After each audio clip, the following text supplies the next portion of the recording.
ತಿರುಪತಿ ಲಡ್ಡುವಿನಲ್ಲಿ ಪ್ರಾಣಿ ಕೊಬ್ಬು ಬಳಕೆ ವಿಚಾರವಾಗಿ ಜಗನ್ ಮಾತಾಡ್ತಾ ಇದ್ರು. ಇದು ಕಟ್ಟು ಕಥೆ ಅಂತ ಹೇಳ್ತಿದ್ದಾರೆ. ಲಡ್ಡುವಿನಲ್ಲಿ ಎಂದೂ ಕೂಡ ಪ್ರಾಣಿಯ ಕೊಬ್ಬನ್ನ ಬಳಸಿಲ್ಲ. ಸುದ್ದಿಗೋಷ್ಠಿ ನಡೆಸಿ ಮಾಜಿ ಸಿಎಂ ಜಗನ್ ಮೋಹನ್ ಸ್ಪಷ್ಟನೆ ಕೊಟ್ಟಿದ್ದಾರೆ. ವೆಂಕಟೇಶ್ವರ ಸ್ವಾಮಿ ಭಕ್ತರು ಜಗತ್ತಿನಾದ್ಯಂತ ಇದ್ದಾರೆ. ಜನರ ನಂಬಿಕೆಯ ವಿಷಯದಲ್ಲೂ ಪಾಲಿಟಿಕ್ಸ್ ಮಾಡ್ತಾ ಇದ್ದಾರೆ. ದೇವರ ಹೆಸರಲ್ಲಿ ಸಿಎಂ ನಾಯ್ಡು ಪಾಲಿಟಿಕ್ಸ್ ಮಾಡ್ತಿದ್ದಾರೆ. ಸಿಎಂ ಚಂದ್ರಬಾಬು ನಾಯ್ಡು ವಿರುದ್ಧ ಜಗನ್ ಮೋಹನ್ ವಾಗ್ದಾಳಿಯನ್ನ ನಡೆಸಿದ್ದಾರೆ.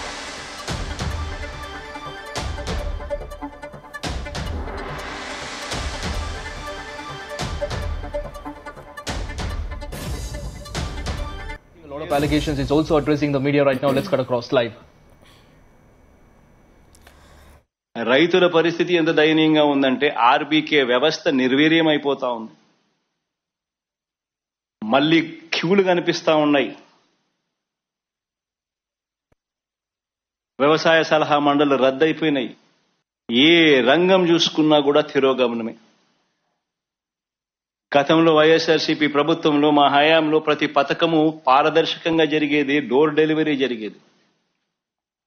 ఈరోజు డోర్ డెలివరీ గాలికి ఎగిరిపోయింది. 4 మాటలు చెప్పే కార్యక్రమం చేస్తాం.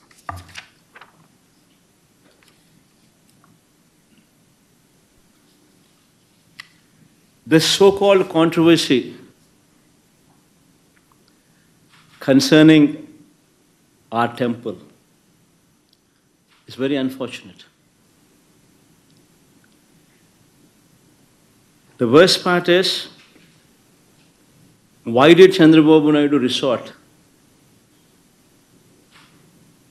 to such practices? Why did he stoop down to this level? Just today he is advertised in his newspaper, advertised in the newspapers, so-called newspapers supporting him, about his 100 days of regime. He knows very well that during the course of these 100 days, Chandrababu Naidu failed on every promise what he made to the people during his election campaign. He failed on every campaign, he failed on every promise that is mentioned in the manifesto. In the manifesto he spoke about Super 6, in the manifesto he spoke about Super 7. And after 100 days, he stands in a situation where people are cursing him for not delivering on those promises.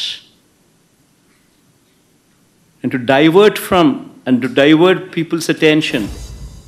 Well, ಈ ಬಗ್ಗೆ ಮತ್ತಷ್ಟು live details ನಮ್ಮ senior correspondent Chandramohan ನೀಡ್ತಾ ಹೋಗ್ತಾರೆ. ಚಂದ್ರಮೋಹನ್, ಕೇವಲ ನಮ್ಮ ದೇಶದಲ್ಲಿರುವಂತಹ ಭಕ್ತರು ಮಾತ್ರವಲ್ಲ, ವಿದೇಶಿ ತಿರುಪತಿ ತಿಮ್ಮಪ್ಪನ ಭಕ್ತರು ಕೂಡ ಈ ಒಂದು ಸುದ್ದಿಯಿಂದ ಆಘಾತಕ್ಕೊಳಗಾಗಿದ್ರು, ಆತಂಕಕ್ಕೊಳಗಾಗಿದ್ರು.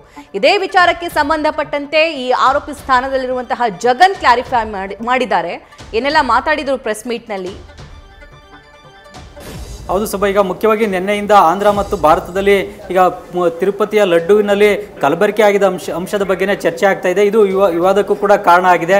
ಮುಖ್ಯವಾಗಿ ತಿರುಪತಿಯ ಲಡ್ಡುನಲ್ಲಿ ಪ್ರಾಣಿಯ ಕೊಬ್ಬು ಜೊತೆಗೆ ಮೀನಿನ ಎಣ್ಣೆ ಅಂಶಗಳನ್ನು ಬಳಕೆಯನ್ನು ಮಾಡಿದ್ದಾರೆ ಅಂತೇಳಿ ಈಗ TDP ಪಕ್ಷ ಮತ್ತು ಸರ್ಕಾರ ಆರೋಪವನ್ನು ಮಾಡಿದೆ. ಇದಕ್ಕೆ ಸಂಬಂಧಪಟ್ಟಂತೆ ಲ್ಯಾಬ್ ರಿಪೋರ್ಟನ್ನು ಕೂಡ ಬಿಡುಗಡೆಯನ್ನು ಮಾಡಿದೆ. ಇದು ಈಗ ತಿರುಪತಿ ತಿಮ್ಮಪ್ಪನ ಭಕ್ತರಲ್ಲೂ ಕೂಡ ಆತಂಕಕ್ಕೆ ಕಾರಣ ಆಗಿತ್ತು. ತಿರುಪತಿ ತಿಮ್ಮಪ್ಪನ ಸನ್ನಿಧಿನಲ್ಲಿ ಯಾವುದೇ ಈ ರೀತಿಯ ಪ್ರಾಣಿಯ ಕೊಬ್ಬನ್ನಾಗಲಿ ಮೀನಿನ ಎಣ್ಣೆಯನ್ನಾಗಲಿ ಪ್ರಸಾದದಲ್ಲಿ ಬಳಕೆ ಮಾಡಲಿಕ್ಕೆ ಅವಕಾಶ ಇಲ್ಲ. ಇದು ದೇವರ ಪ್ರಸಾದದ ಪಾವಿತ್ರ್ಯತೆಗೆ ಧಕ್ಕೆ ತರತಕ್ಕಂಥ ವಿಚಾರ. ಆದರೆ ಬಳಕೆಯನ್ನು ಮಾಡಲಾಗಿದೆ ಅಂತೇಳಿ ಈಗ TDP ಸರ್ಕಾರ ಮತ್ತು ಆಂಧ್ರ ಸಿಎಂ ಚಂದ್ರಬಾಬು ನಾಯ್ಡು ಅವರೇ ಆರೋಪವನ್ನು ಮಾಡಿದ್ದಾರೆ. ಈಗ ಇದಕ್ಕೀಗ YSR ಕಾಂಗ್ರೆಸ್ ಪಕ್ಷದ ಮುಖ್ಯಸ್ಥ ಜಗನ್ಮೋಹನ್ ರೆಡ್ಡಿ ಕೂಡ ಇವತ್ತು ಪತ್ರಿಕಾಗೋಷ್ಠಿಯನ್ನು ನಡೆಸಿ ತಿರುಗೇಟನ್ನು ಕೊಟ್ಟಿದ್ದಾರೆ ಮತ್ತು ಸ್ಪಷ್ಟನೆಯನ್ನು ಕೂಡ ಕೊಟ್ಟಿದ್ದಾರೆ. ಮುಖ್ಯವಾಗಿ ಇದು ಅನಗತ್ಯವಾದಂಥ ವಿವಾದ. ಚಂದ್ರಬಾಬು ನಾಯ್ಡು ಅವರು ಸುಳ್ಳು ಆರೋಪವನ್ನು ಮಾಡಿದ್ದಾರೆ. ಜನರ ಗಮನವನ್ನು ಬೇರೆಡೆ ಸೆಳೆಯುವಂತಹ ದುರುದ್ದೇಶದಿಂದ ಈ ರೀತಿಯಾದಂತಹ ಆರೋಪವನ್ನು ಮಾಡ್ತಾ ಇದ್ದಾರೆ. ಈಗ ಸಿಎಂ ಆಗಿ 100 ದಿನಗಳನ್ನು ಪೂರೈಕೆಯನ್ನು ಮಾಡಿದ್ದಾರೆ. ಆದರೆ ಯಾವುದೇ ಸಾಧನೆಯನ್ನು ಮಾಡದೆ ಬರೀ ಜನರ ಗಮನವನ್ನು ಬೇರೆಡೆ ಸೆಳೆತಕ್ಕಂಥ ಕೆಲಸಗಳನ್ನೇ ಚಂದ್ರಬಾಬು ನಾಯ್ಡು ಅವರು ಮಾಡ್ತಾ ಇದ್ದಾರೆ. ಜೊತೆಗೆ ಈ ಒಂದು ಡೈವರ್ಷನ್ ಪಾಲಿಟಿಕ್ಸ್ನಿಂದಾಗಲಿ ನನಗೆ ಆಶ್ಚರ್ಯ ಆಗ್ತಾ ಇದೆ. ಎಲ್ಲವನ್ನೂ ಕೂಡ ಡೈವರ್ಷನ್ ಮಾಡ್ತಾ ಇದ್ದಾರೆ. ಆಂಧ್ರ ಪ್ರದೇಶದಲ್ಲಿ ಮುಖ್ಯವಾಗಿ ರಾಜಕೀಯ ಹಿಂಸಾಚಾರಗಳು ನಡೀತಾ ಇತ್ತು, ರಾಜ್ಯದಲ್ಲಿ ಕಾನೂನು ಸುವ್ಯವಸ್ಥೆ ಕುಸಿದಿತ್ತು, ಅರಾಜಕ ಸ್ಥಿತಿ ನಿರ್ಮಾಣ ಆಗಿತ್ತು. ಅಂಥ ಸಂದರ್ಭದಲ್ಲಿ ನಾನು ದೆಹಲಿಗೆ ಹೋಗಿ ಧರಣಿಯನ್ನು ಮಾಡ್ತಾ ಇದ್ದಂಥ ಸಂದರ್ಭದಲ್ಲಿ ಇವರು ಹೆಲಿಕಾಪ್ಟರ್ನಲ್ಲಿ ಮದನಪಲ್ಲಿಗೆ ಹೋಗಿ ಅಲ್ಲಿ ಕಡತಗಳು ಸುಟ್ಟೋಗಿವೆ ಅಂತೇಳಿ ಸುಳ್ಳು ಆರೋಪವನ್ನು ಮಾಡಿ ಜನರ ಗಮನವನ್ನು ಬೇರೆಡೆಗೆ ಸೆಳೆಯುವಂಥ ಪ್ರಯತ್ನವನ್ನು ಮಾಡಿದ್ರು. ಈಗ ಆಂಧ್ರ ಪ್ರದೇಶದಲ್ಲಿ ಕಾಲೇಜು ಮತ್ತು ಸ್ಕೂಲ್ ಹಾಸ್ಟೆಲ್ಗಳಲ್ಲಿ ಫುಡ್ ಪಾಯ್ಸನ್ ಆಗ್ತಾ ಇದೆ. ಇದರಿಂದ ಜನರ ಗಮನವನ್ನು ಬೇರೆಡೆ ಸೆಳೆಯಲಿಕ್ಕೋಸ್ಕರ ತಿರುಮಲ ತಿರುಪತಿಯ ದೇವಸ್ಥಾನದಲ್ಲಿ ಲಡ್ಡುವಿನಲ್ಲಿ ಪ್ರಾಣಿಯ ಕೊಬ್ಬನ್ನು ಬಳಕೆ ಮಾಡಲಾಗಿದೆ ಅಂತೇಳಿ ಸುಳ್ಳು ಆರೋಪವನ್ನು ಮಾಡ್ತಾ ಇದ್ದಾರೆ. ಮುಖ್ಯವಾಗಿ ತಿರುಪತಿಯ ಲಡ್ಡುನಲ್ಲಿ ಬಳಸ್ತಕ್ಕಂಥ ಬೇರೆ ಬೇರೆ ವಸ್ತುಗಳನ್ನು ಮೊದಲಿಗಿನದಾಗಿ ಲ್ಯಾಬ್ ಟೆಸ್ಟ್ಗೆ ಒಳಪಡಿಸಲಾಗುತ್ತೆ. ನ್ಯಾಷನಲ್ ಲ್ಯಾಬ್ ಟೆಸ್ಟ್ಗೆ ನ್ಯಾಷನಲ್ ಅಕ್ರಿಡೇಷನ್ ಆಫ್ ಲ್ಯಾಬ್ಗೆ ಅದರ ಲ್ಯಾಬ್ನಲ್ಲಿ ಅದರ ಪರೀಕ್ಷೆಯನ್ನು ಒಳಪಡಿಸಲಾಗುತ್ತೆ. 3 ಹಂತದಲ್ಲಿ ಪರೀಕ್ಷೆಯನ್ನು ನಡೆಸಲಾಗುತ್ತೆ. ಈ ಲ್ಯಾಬ್ ಟೆಸ್ಟ್ನಲ್ಲಿ ಪಾಸಾದಂತಹ ವಸ್ತುಗಳನ್ನು ಮಾತ್ರವೇ ಲಡ್ಡುವಿನಲ್ಲಿ ಬಳಕೆ ಮಾಡಲಾಗುತ್ತೆ. ಲ್ಯಾಬ್ ಟೆಸ್ಟ್ನಲ್ಲಿ ತಿರಸ್ಕೃತವಾದಂಥ ವಸ್ತುಗಳನ್ನು ಯಾವುದೇ ಕಾರಣಕ್ಕೂ ಕೂಡ ತಿರುಪತಿಯ ಲಡ್ಡುನಲ್ಲಿ ಬಳಕೆ ಮಾಡೋದಿಲ್ಲ. ಹೀಗಾಗಿ ಈ ಒಂದು ಆರೋಪ ಸುಳ್ಳು. ಮತ್ತು ತುಪ್ಪ ಕಲಬೆರಕೆ ಆಗಿತ್ತು ಅಥವಾ ಬೇರೆ ಉತ್ಪನ್ನಗಳ ಕಲಬೆರಕೆ ಆಗಿತ್ತು ಅನ್ನೋದಕ್ಕಂಥದ್ದು ಎಲ್ಲವೂ ಕೂಡ ಸುಳ್ಳು.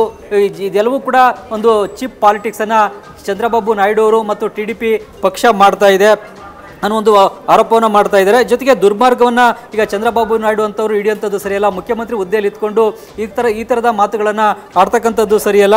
ಇದು ನಾಚಿಕೆಗೇಡು ಅನ್ನೋ ಒಂದು ಮಾತನ್ನು ಈಗ ಜಗನ್ಮೋಹನ್ ರೆಡ್ಡಿ ಅವರು ಹೇಳಿದ್ದಾರೆ. ಜೊತೆಗೆ ಲಡ್ಡುಗೆ ಪೂರೈಸ್ತಕ್ಕಂಥ ಟ್ಯಾಂಕರ್ಗಳನ್ನು ಮೊದಲು NABL ಲ್ಯಾಬ್ನಿಂದಲೇ ಪರೀಕ್ಷೆಯನ್ನು ಮಾಡಲಾಗುತ್ತೆ.